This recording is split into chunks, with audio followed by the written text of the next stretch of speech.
I am back with the chapter number 25 of the Shiva trilogy part 1, that is the Immortal of the Melwas, and name of the 25th chapter is the Island of the Individual.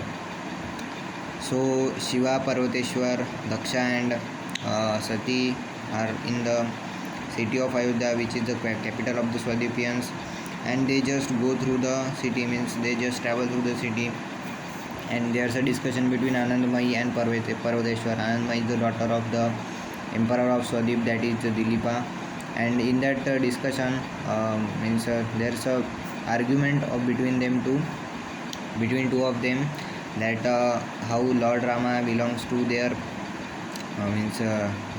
Suryavanshis and the Chandravanshis, means they are just proving that Lord Rama had been in both the sides, means Anandamayi is proving that, but Parvateshwar is concrete for the fact that he belongs to the Suryavanshi tribe.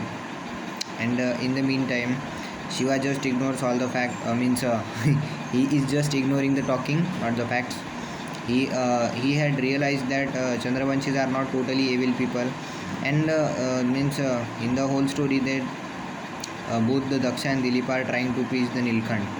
In the Ayodhya, as Dilipa is getting to know that Shiva is the only the Nilkhand, he is also trying to prove that he should be in the Chandravanshis army, and Anandamayi is his daughter.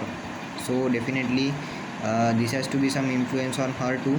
And after that, there's in that some point of time, Shiva is thinking that Suryavanshis are evil by some means, for a little proportion or what, but they are evil.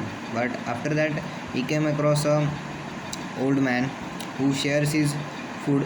He is absolutely pure for the sake of sharing, but he still shares his food with Shiva, and Shiva is just full for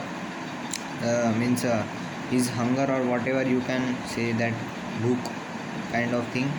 And he also notices that these people are not totally evil, and maybe it could be wrong to judge them from the basis that whatever the assumptions that Suryavanshis have made.